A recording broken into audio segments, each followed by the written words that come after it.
o que é relevante para nós podermos resolver um exercício de rendas financeiras?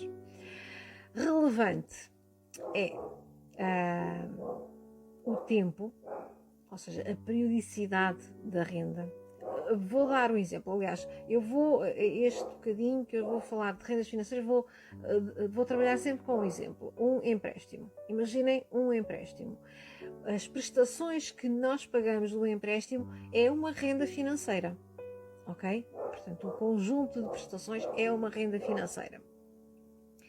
Então, quando eu falo a periodicidade do empréstimo, é o intervalo de tempo entre cada uma dessas prestações. Por exemplo, o empréstimo para a habitação. As prestações depois são mensais. Então, a periodicidade de tempo é mensal. E depois há o prazo do empréstimo. Durante quanto tempo? Ok? Então, durante quanto tempo? 20 anos, 30 anos, 40 anos, whatever, não é? Depende. A propósito, a partir de hoje, quem tem mais de 30 anos, os prazos dos empréstimos à habitação ficam um bocadinho mais reduzidos, porque o Banco de Portugal não quer ninguém com mais de 70 anos a pagar empréstimos à habitação. Se calhar tem uma certa razão, não é? Pronto. Mas continuando. Portanto, precisamos perceber qual é a periodicidade da renda, qual é a duração do tempo da renda, portanto, no caso do empréstimo, não é?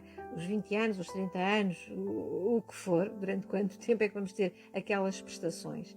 Precisamos saber se as prestações são constantes ou variáveis.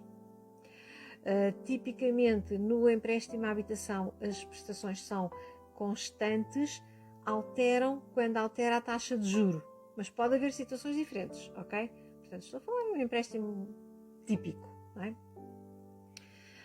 E, portanto, temos que perceber se as prestações são constantes, portanto, o valor da prestação é sempre igual, então aí a renda é constante, ou se é variável, e se é variável em progressão aritmética ou progressão geométrica. Eu agora já não vou entrar aqui muito nesse detalhe, está bem? Depois precisamos saber mais o quê? Precisamos saber quando é que a renda começa, quando é que o primeiro termo, o primeiro valor, o primeiro termo da renda começa.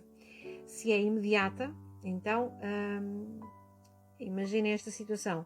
Eu contraio hoje um empréstimo à habitação, daqui a um mês, o normal é daqui a um mês, até porque a prestação é mensal, daqui a um mês eu estou a pagar a primeira prestação.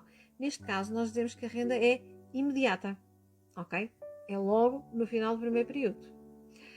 É imediata e pós-antecipada, ou seja, porque eu estou a pagar no fim de um mês. Portanto, pós-antecipada, depois do mês, ok? E isto são detalhes muito importantes. Também pode ser antecipada. No empréstimo à habitação não é habitual. Mas um exemplo de uma renda antecipada é a renda da casa. Nós pagamos a renda no início do mês. Para quê? Para usar a casa durante o mês. A renda da casa, a renda do quarto. Portanto, normalmente é no início do mês para depois podermos usar durante o mês. Depois precisamos saber também, em relação às rendas, se existe algum diferimento. Portanto, se a renda não começa logo, se existe algum diferimento. Não é habitual nos empréstimos à habitação, mas poderia ser uma situação do género. Eu contraio hoje o empréstimo à habitação, ok? As prestações vão ser mensais, mas eu só vou começar a pagar daqui a 6 meses. Então temos um diferimento, ok? E depois, e acho que assim muito resumidamente, ainda podemos ter uma situação que é uma renda perpétua. Ou seja, nós sabemos quando começa, mas não sabemos quando é que acaba. Não é? Exemplo disso, a reforma. Nós sabemos quando começa, quando a pessoa entra numa situação de reforma, não é? Mas não sabemos quando é que acaba. Acaba um dia, mas não sabemos quando. Portanto, é perpétua. Contrariamente, por exemplo, ao empréstimo à habitação, nós sabemos que é durante aqueles 20 anos, 30 anos, 40 anos, o que for, não é? Portanto, aí é temporária, uma renda temporária. Perpétua tem princípio e não tem fim. Portanto, são estas nuances que nós precisamos compreender claramente numa renda. Para quê? Para depois saber qual é as fórmulas que nós vamos utilizar para fazer a tal atualização ou a tal capitalização.